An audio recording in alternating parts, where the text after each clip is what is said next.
안녕하세요. 감염병 예방 교육을 진행할 김숙희입니다.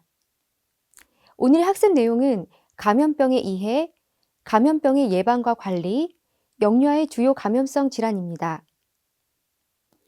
먼저 감염병의 정의에 대해서 알아보겠습니다. 감염병이란 병원체가 체내에 침입해서 다른 사람에게 전파될 수 있는 병을 뜻합니다. 그렇다면 감염병은 어떻게 사람에서 사람으로 전파될까요? 네, 감염병의 전파 경로를 살펴보겠습니다. 우선 비말이라고 하는 것은 사람이 말을 하거나 기침을 할 때 밖으로 배출되는 침방울을 뜻하는데요. 이런 호흡기 비말을 통해서 사람에서 사람으로 감염되는 것이 비말 감염입니다. 이러한 비말 감염을 예방하기 위해서는 마스크를 착용하셔야 되고요. 기침 예절을 지켜주셔야 되고 손에 묻은 비말을 잘 닦아줄 수 있도록 손 씻기를 꼭 해주셔야 합니다. 공기 감염에 대해서 말씀드리겠습니다. 병원체가 포함된 비말이 공기 중에 떠다니다가 다른 사람의 호흡기로 들어가서 감염되는 것을 공기 감염이라고 합니다. 그런데 이 비말액은 48m까지 이동이 가능하거든요. 그래서 앞에서 말씀드렸던 비말 감염보다 전파의 범위가 넓습니다. 우선 어린이집에서 발생하는 공기 감염으로는 결핵, 수두, 홍역 이 세 가지를 들 수 있는데요. 선생님들께서 이 세 가지는 꼭 기억해 주셨으면 좋겠습니다. 그래서 이러한 공기 감염을 예방하기 위해서는 마스크 착용이 중요합니다. 네, 다음으로는 접촉 감염입니다. 접촉 감염은 피부나 점막의 직접적인 접촉 또는 바이러스에 오염된 물건 등을 만진 뒤에 그 손으로 눈이나 코, 입 등을 만져서 감염되는 것을 뜻합니다. 이러한 접촉 감염을 예방하기 위해서는 철저한 손 씻기가 중요합니다. 네, 지금까지 사람에서 사람으로 전파되는 전염병의 전파 경로 세 가지를 말씀드렸습니다. 우선 비말 감염과 공기 감염 같은 경우에는 예방을 위해서 마스크를 착용하고 기침 예절을 준수하고 철저한 손 씻기를 하고 환기를 시켜주는 것이 중요합니다. 그리고 접촉 감염을 예방하기 위해서는 손 씻기와 오염된 환경을 소독하는 것이 중요합니다. 오늘 강의에서 가장 중요한 부분들이 바로 이 부분이거든요. 그래서 선생님들께서 이 세 가지 경로와 예방 방법에 대해서 잘 기억하셨으면 좋겠습니다. 네, 어린이집 감염 관리의 중요성에 대해서 알아보겠습니다. 생후 5개월에서 5년은 면역력이 가장 약한 시기로 이 시기는 면역력이 발달하고 있는 단계이기 때문에 면역 체계가 미숙합니다. 그리고 또 이 시기는 어린이집에 다니는 시기와 일치하죠. 그런데 어린이집은 다수의 영유아가 밀집해 있기 때문에 감염의 위험이 높습니다. 그래서 실제로 한 어린이집에 원화가 확진이 되는 경우에는 그 반 전체 아이들이 감염이 되거나 아니면 어린이집 전체로 감염이 퍼질 수 있기 때문에 어린이집에서 감염 관리는 굉장히 중요합니다. 감염병의 예방과 관리 중 영유아 관리에 대해서 알아보겠습니다. 선생님께서 잘하고 계신 부분인데요.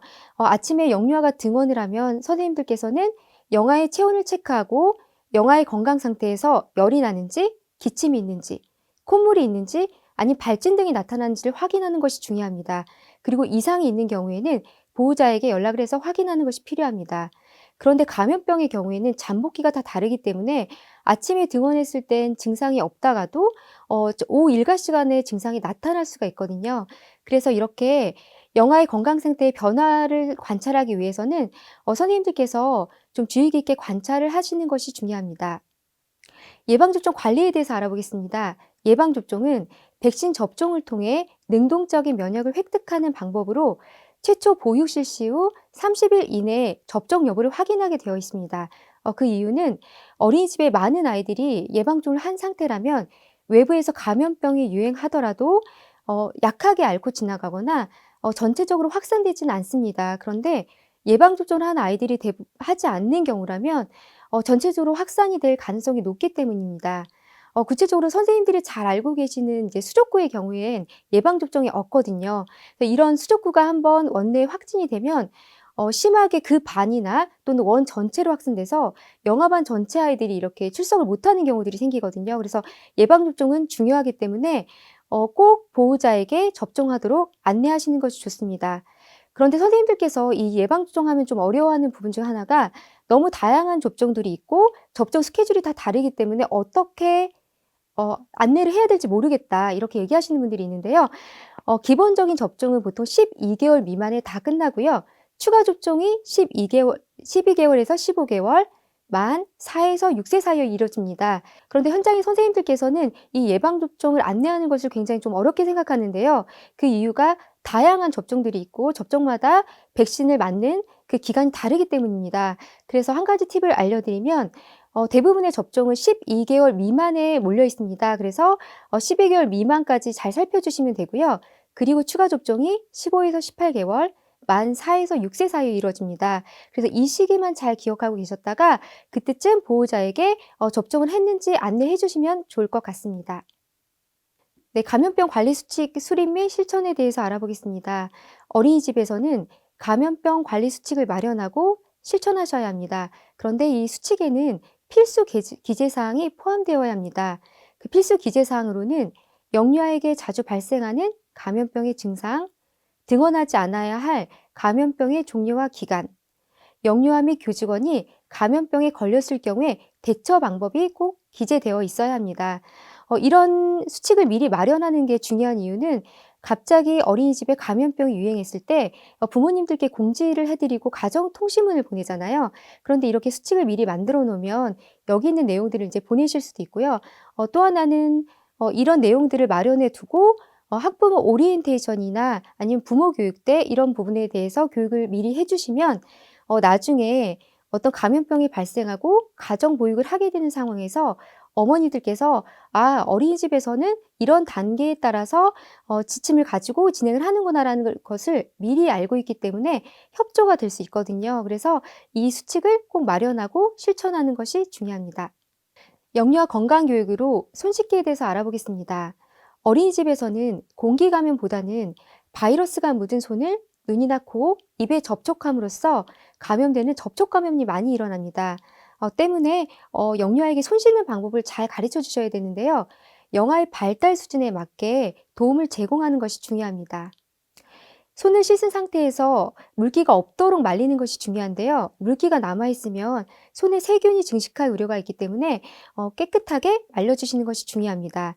그리고 접촉 감염을 예방하기 위해서 개인 타월 또는 일회용 종이 타월을 사용하는 것이 좋습니다. 네, 올바른 손 씻기의 6단계는 선생님들께서 많이 보셨죠.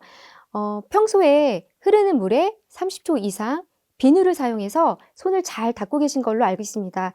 그런데 질병관리청에서 손을 씻은 다음에 정말 잘 닦였는지를 확인해 보았습니다. 옆에 보시는 그림처럼 그림을 보시면 이렇게 붉은색으로 표시된 부분이 있어요. 손가락 사이, 손톱 쪽, 그다음에 엄지 쪽이 이렇게 붉은색으로 표시되어 있는데요. 바로 이 부분들이 사람들이 손을 씻고 나서도 잘 닦이지 않는 부분이라고 합니다. 그래서 선생님들께서 만약에 어린이집에 감염병이 유행한다고 하시면 평소보다 더 이 잘 닦이지 않는 부분을 염두에서 닦아주셔야 합니다. 그래서 손가락 사이, 손톱 부분, 그다음에 엄지 쪽을 잘 닦아주시길 바랍니다. 비말 감염을 예방하기 위한 가장 좋은 방법은 기침 예절을 지키는 것입니다. 기침을 할 때는 휴지나 옷소매로 입과 코를 가리고 해야 합니다. 그리고 사용한 휴지나 마스크에는 바이러스가 묻어 있을 수 있기 때문에 바로 쓰레기통에 버리는 것이 좋습니다. 그리고 기침 후에는 이렇게 손에도 바이러스가 묻을 수 있죠. 그래서 올바른 손 씻기를 실천하고 호흡기 증상이 있을 때는 반드시 마스크를 착용해야 합니다. 네, 어린이집 환경 관리로 원내 소독에 대해서 알아보겠습니다. 네, 소독을 하기 전에는 선생님들을 보호하기 위해서 문을 열어서 환기시키고 개인 보호구를 착용해야 합니다. 오염물질들이 묻어있는 표면을 그냥 소독하게 되면 그 표면이 잘 소독이 되지 않거든요. 그래서 소독을 하기 전에는 표면을 먼저 깨끗하게 청소한 다음에 식품의약품안전처에서 허가를 받은 소독제를 이용해서 소독을 하는 것이 좋습니다. 원내 소독을 위해서는 차염소산 나트륨 희석액 또는 70% 알코올을 준비하셔야 합니다. 그런데 여기서 기억하실 부분은 일상적인 소독과 환자가 머물렀던 공간의 소독은 다르게 진행돼야 되거든요. 그러니까 소독의 농도가 다르기 때문에 이 농도를 확인하고 소독을 해주시면 됩니다. 그런데 선생님들께서 어린이집에서 소독액을 직접 만드시는 경우가 있잖아요. 그 질병관리청에서는 소독액을 만드는 방법을 이렇게 사진이나 동영상으로 홍보하는 배포 자료들이 있거든요. 그래서 그 부분들을 확인하고 만들어 보실 수도 있습니다. 네, 어린이집에서 소독을 할 때는 표면 위주로 소독하는 것이 중요합니다. 그 이유는 접촉 감염이 많이 일어나기 때문에 아이들의 손이 닿는 그 표면 위주로 소독하는 것이 중요합니다. 그래서 충분히 소독액을 적신 수건을 이용해서 아이들이 손이 많이 닿는 출입문 손잡이나 난간, 교재 교구 등의 물품 등을 닦아주는 것이 중요하고요. 소독액이 남아있으면 안 되기 때문에 물로 적신 수건을 이용해서 소독액이 남아있지 않도록 이렇게 닦아주시는 것이 중요합니다. 네, 어린이집 환경 관리에서 환기에 대해서 알아보겠습니다. 어린이집에서는 먼지 때문에도 이렇게 창문을 열어서 환기를 하기도 하잖아요. 그런데 실제 눈에 보이진 않지만 비말이나 공기 감염을 예방하기 위해서는 보육 시간 동안 수시로 창문을 개방해서 자연 환기를 시켜주셔야 합니다. 환기를 하실 때 여름철에 주의하실 부분들이 있는데요. 바로 냉방기기 사용입니다. 여름철에 사용한 냉방기기로 인해서 실내 공기가 재순환되고 오히려 이런 바람으로 인해서 비말의 확산 우려가 있기 때문에 냉방기기를 사용할 때는 바람 세기를 낮춰서 사용하는 것이 중요하고, 에어컨을 사용할 때는 최소 2시간에 한 번 이상 환기를 실시해야 합니다. 그리고 선생님들을 보호하기 위해서 에어컨이나 공기청정기의 필터를 청소할 때는 꼭 개인 보호구를 착용하고 손 씻기 등의 개인 위생 수칙을 준수하셔야 합니다. 어린이집 내 감염 예방을 위한 필수 물품 배치로 화장실에 비누와 일용 종이 타월을 비쳐야 합니다. 그리고 마스크나 체온계 등의 감염 예방을 위한 필수 물품을 비치해야 합니다. 기침 후에 사용한 휴지를 바로 버릴 수 있는 뚜껑 있는 쓰레기통을 비치하셔야 합니다. 휴지에는 바이러스가 묻어있을 수 있어서 이 뚜껑이 그 차단 역할을 하거든요. 그래서 뚜껑 있는 쓰레기통을 비치하시는 게 좋고요. 되도록이면 손으로 뚜껑을 만질 때 감염이 될 수 있기 때문에 발로 밟아서 열 수 있는 쓰레기통이면 더 좋습니다. 영유아의 주요 감염성 질환에 대해서 설명드리기 전에 어린이집에서 이런 감염병이 발생했을 때 어떻게 대처해야 되는지에 대한 대처 방법을 먼저 알아보겠습니다. 우선 의심 증상이 있는 영유아를 격리하셔야 합니다. 부모님이 올 때까지 단독 공간에서 대기를 해야 되는데요. 대부분의 어린이집이 단독 공간을 가지고 있지 않기 때문에 원장실에서 이제 대기를 하시잖아요. 그래서 대기를 해야 되는데 아이들이 보육실에서 벗어나서 이렇게 원장실 같은 공간에서 격리가 되면 굉장히 불안해할 수 있거든요. 특히 유아보다는 영아가 굉장히 불안감이 커서 울거나 보채거나 이런 행동들이 나타날 수 있습니다. 그래서 되도록이면 대기할 때는 원장님 또는 담임 선생님께서 함께 해주시는 게 좋고요. 특히 영아인 경우에는 담임교사가 함께 대기를 해주시는 것이 좋습니다. 원장실에서 대기를 할 때 주의할 사항들이 있는데요. 보통 원장실의 경우에는 다른 교사나 학부모님들이 이렇게 찾아올 수 있는 공간입니다. 그런데 아직 확진은 되지 않았지만 의심되는 원아가 안에 있는데 외부에서 누군가가 들어오게 되면 그 외부에서 오는 사람들이 감염의 위험이 있을 수 있거든요. 그렇기 때문에 안에서 대기를 할 때는 안에 의심되는 영유아가 대기하고 있다라는 어떤 표시를 해서 외부에서 오는 사람들을 이렇게 보호할 수 있는 그런 표시들을 해주시는 것이 좋습니다. 그리고 격리하는 동안 보호자에게 연락해서 의료기관의 진료를 받도록 안내해야 합니다. 영유아가 의사의 진단을 받고 났는데 그 결과 감염 또는 감염된 것으로 의심되거나 혹시 우려가 있는 경우에는 영유아의 등원을 즉시 중단하고 어린이집으로부터 격리해야 합니다. 그런데 직장을 다니는 부모님들의 경우에는 갑자기 휴가를 내서 이렇게 가정보육을 하기 어려운 경우들이 많거든요. 이런 경우에는 여성가족부에서 지원하는 아이 돌봄 서비스 지원 사업을 선생님들께서 안내를 해주시면 어머님들께 많이 도움이 되실 것입니다. 네, 다음으로는 영유아가 생활했던 보육실 및 교재 교구를 소독해야 합니다. 그런데 영유아가 만약 화장실이나 유의실 등의 공용 공간까지 이동을 했다라면 그 부분까지 포함해서 소독을 해주시는 게 중요하고요. 같은 반에 있는 영유아나 아니면 다른 반에 있는 아이들에게 유사한 증상이 나타나는지를 관찰하셔야 합니다. 그런데 보통 대부분의 감염병들이 잠복기가 일주일 정도가 되기 때문에 당일만 관찰할 것이 아니라 최소 일주일 정도는 이런 유사한 증상이 나타나는지 관찰하셔야 합니다. 마지막으로 원내 공지 및 학부모에게 원내 감염성 질환이 발생했음을 공지하셔야 합니다. 그런데 여기서 중요한 부분은 당일날 꼭 공지를 하셔야 된다는 부분입니다. 왜냐하면 아이들이 돌아가서 잠복기가 있기 때문에 나중에 증상들이 나타날 수 있거든요. 그런데 어린이집에서 감염성 질환이 발생했다는 것을 부모님들께서 알고 계시면 아이들을 더 자세히 살피시거든요. 그런데 만약 이런 공지가 이루어지지 않은 상태라면 다음날 등원했을 때 등원해서 그 자리에서 발견이 되는 경우들이 있어요. 그런데 등원해서 이게 발견되는 경우에는 바로 병원에 가도록 안내하는 데 있어서 부모님의 도움을 좀 받기가 어려울 수가 있거든요. 그래서 되도록이면 확진된 당일날 네, 문자나 가정통신문을 이용해서 공지를 하는 것이 중요합니다. 네, 지금부터는 영유아의 주요 감염성 질환에 대해서 알아보겠습니다. 수두의 증상은 미열과 전신의 가려움증을 동반하는 발진이 특징입니다. 보통 발진은 머리에서 처음 나타나 몸통 그리고 이렇게 사지로 퍼져나가는 특징을 가지고 있는데요. 수두의 발진은 크게 4단계로 진행되는데요.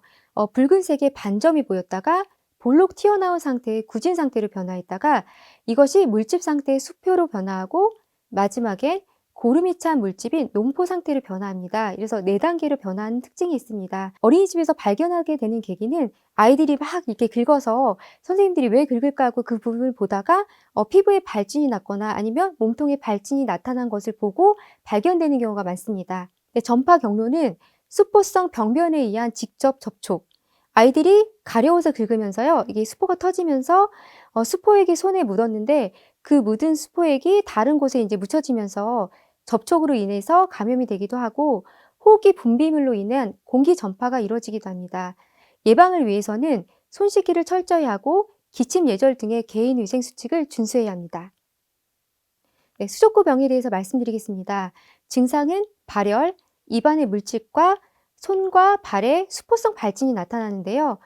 주로 영아에게 많이 나타나고 어린이집에서 발견되는 계기는 아이들이 잘 먹지 못해서 선생님들께서 입을 이제 봤는데 입 안에 물집이 있어서 수족구를 발견하는 경우가 많고요. 일과 중에 아이들 손이나 발에서 울긋불긋한 발진을 발견하게 되거든요. 그렇게 해서 발견되는 경우가 많습니다. 네, 전파 경로로는 감염된 영아의 분비물이나 대변이나 오염된 물건을 통한 접촉을 통해서 전파가 됩니다. 그런데 이 수족구는 예방 백신이 없기 때문에 한번 퍼지면 급속도로 이렇게 확산될 수가 있어요. 그래서 제가 전에 근무했던 어린이집에서도 만 2세 반의 어떤 친구는 봄에 한 번, 가을에 한 번 걸려서 총 2주 동안 그 가정보육을 한 적이 있었거든요. 그래서 또다시 걸릴 수도 있기 때문에 평소에 손 씻기 등의 개인위생 관리를 철저히 해주셔야 합니다. 그리고 환자의 배설물이 묻은 옷 등이 있을 때는 가정으로 그냥 가방에 넣어서 보내시는 것이 아니라 봉투에 넣어서 꼭 묶어서 밀봉해서 보내시는 것이 중요하고요. 보실 내에 교재 교구나 집기 등을 철저하게 소독하는 것이 중요합니다. 네, 홍역은 다른 감염병과 다르게 빠르게 확산되는 특징을 가지고 있습니다. 그래서 면역이 불충분한 사람이 접촉하게 되면 90% 이상 홍역에 걸릴 수 있고요. 그러나 한 번 앓으면 평생 면역을 획득하게 됩니다. 증상으로는 발열, 기침, 콧물, 결막염 등의 감기와 비슷한 증상이 나타나고 특징적인 증상으로 홍반성 구진성 발진이라는 게 나타납니다.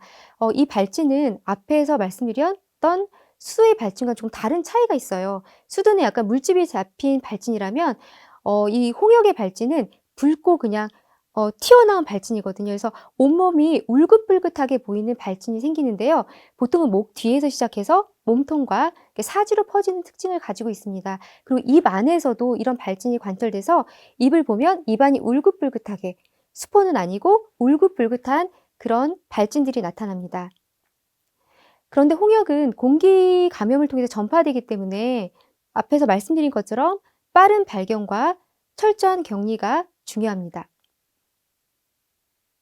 유행성 이하선염은 발열이나 두통, 근육통, 식욕부진, 구토 등의 증상이 나타나는데요. 특징적인 증상으로는 귀 및 침샘이 비대하고 통증이 나타납니다. 그래서 아이들이 잘 먹지 못할 때 관찰이 되거든요. 보통 아이들이 얼굴을 보면 이렇게 대칭적이잖아요. 그런데 이하선염에 걸렸을 경우에는 한쪽이 붓거나 아니면 양쪽이 붓는 그런 증상들이 나타나기도 하고 이게 만져봤을 때 약간 미열감이 느껴지거든요. 그래서 이런 경우에는 병원의 진료를 받도록 하는 것이 중요합니다. 전파 경로는 호흡기 분비물을 통한 비말감의 전파이기 때문에 예방을 하기 위해서는 철저한 손 씻기가 중요합니다. 네, 인플루엔자는 보통 독감으로 알고 계신데요. 증상으로는 38도에서 40도 이상의 고열이 나타나고 기침이나 인후통, 그리고 근육통이나 피로감 등이 같이 동반됩니다. 그런데 보통 대부분의 어린이집에서는 해열제를 함부로 먹이실 수 없잖아요. 그래서 이렇게 38도 이상의 열이 나는 경우에는 보호자에게 연락을 해서 병원에서 진료를 받도록 하는 것이 중요합니다. 인플루엔자를 예방하기 위해서는 평소에 손 씻기나 기침 예절을 잘 지키는 것이 중요하고요. 예방 접종을 해도 약하게 앓고 지나갈 수 있습니다. 그래서 겨울철이 됐을 때는 선생님들께서 영유아에게 씻지 않은 손으로 눈이나 코, 입 등을 만지지 않도록 교육하면 감기나 이런 인플루엔자의 감염성 위험을 좀 줄일 수 있습니다. 네, 마지막으로 장염에 대해서 말씀드리겠습니다. 장염은 5세 미만에서 흔히 발생하는 질환으로 세균, 바이러스 및 기생충 등 다양한 원인에 의해서 발생합니다. 증상으로는 구토, 발열, 물 같은 설사 등이 나타나는데요. 전파 경로를 보시면 분변에서 구강으로 감염되거나 아니면 구토물에 의한 비말 감염, 아니면 오염된 음식이나 물을 통한 감염이 이루어집니다. 장염은 영화관에서 많이 나타나는데요. 한 아이의 기저귀를 갈고 나서 다른 아이의 기저귀를 갈 때는 보통 손 씻기를 하시잖아요. 그런데 이렇게 설사 증상이 있는 영유아를 기저귀를 갈았을 때는 다른 때보다 더 철저하게 손 씻기를 하셔야 합니다. 그 이유는 선생님들의 손에 의해서 오히려 접촉 감염이 많이 일어나거든요. 그래서 한 반에 만약에 장염이 있는 친구가 한 명 정도가 나타나면 보통 그 반에 전체로 퍼지는 경우가 많아요. 그래서 장염에서는 선생님들의 손 씻기가 굉장히 중요합니다. 그리고 장염으로 인한 변이 묻은 영유아의 옷을 가정으로 보낼 때는 그냥 보내시면 안 되시고요. 봉투에 꼭 넣어서 밀봉해서 그렇게 보내셔야 합니다. 선생님들이 장염하면 가장 어려워하는 부분이 바로 "언제 병원에 가야 할까요?" 라는 부분입니다. 보통 한두 번 설사를 했을 때 병원을 가야 되는지, 아니면 이 설사가 그 물과 관련된 설사인지, 아니면 이 부분에 대한 판단이 좀 잘 안 되거든요. 그래서 이런 경우에는 이 부분을 좀 잘 기억하셨으면 좋겠습니다. 장염일 때 병원에 가야 할 경우에는 설사에 피가 섞여 나오거나 아니면 복통이 심할 때, 그리고 영아의 경우에는 기운이 없어 축 처지거나 깨워도 반응이 없을 때, 그리고 8시간 사이에 8번 이상 설사를 하는 경우에는 꼭 병원을 방문해서 진료를 받도록 해야 합니다. 지금부터 앞에서 했던 내용들을 다시 한번 정리해서 말씀드리겠습니다. 어린이집에 의심 증상을 포함해서 감염병 환자가 발생했을 때에는 단독 공간에 격리 조치를 하시고 의료기관의 진료를 받을 수 있도록 하원 조치를 하셔야 합니다. 그리고 어린이집 내에 유사한 증상의 영유아가 있는지를 확인하셔야 되는데요. 이런 것들을 빠르게 처리하기 위해서는 평소 감염관리 책임자를 지정하시면 좋습니다. 감염병 보고 및 출결 관리에 대해서 알아보겠습니다. 확진을 받은 영유아가 다시 등원할 때는 의사 소견서나 진단서를 첨부해야 합니다. 그리고 원내에 감염성 질환이 발생했음을 학부모에게 공지해야 합니다. 마지막으로 보육통합 시스템에 감염병 발생 보고를 하고 식중독이나 법정 감염병의 경우에는 보건소까지 신고를 하셔야 합니다. 네, 환경관리로는 규칙적인 환기와 원내 소독을 실시해야 합니다.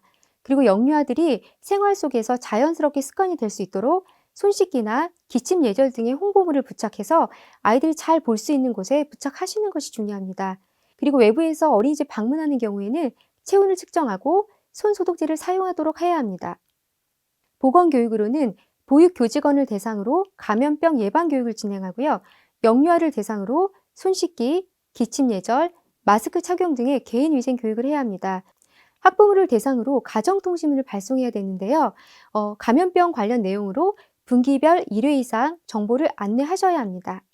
그렇다면 선생님들께서 가정통신문을 보낼 때 필요한 정보들을 어디서 얻을 수 있을까요? 감염병이 발생했을 때 부모님들에게 공지를 하거나 아니면 안내문을 만드셔야 되는데요. 이런 감염병 관련 정보를 어디서 확인할 수 있는지 알려드리겠습니다. 어린이집에는 어떤 감염병 지침서를 따로 가지고 있거나 하는 경우가 거의 드물고요. 또한 온라인상에 있는 정보들은 부정확한 정보들이 많기 때문에 가장 좋은 방법은 질병관리청에 있는 보도자료를 활용하는 것입니다. 그 보도자료에는 사진이나 자세한 증상들이 잘 설명되어 있어서 통신문을 만들 때 많은 도움이 되실 겁니다.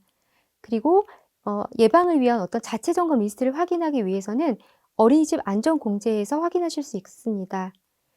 2017년도에 육아정책연구소에서 영유아 건강관리 가이드북을 개발하였습니다.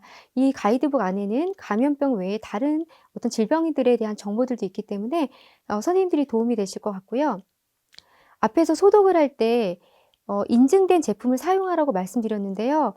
이런 인증 제품을 확인하기 위한 사이트가 바로 초록누리 사이트입니다. 그래서 이곳에서 어린이집이 가지고 있는 소독액이 인증된 제품인지를 확인해 보실 수 있습니다. 지금까지 감염병과 관련된 내용들을 말씀드렸는데요.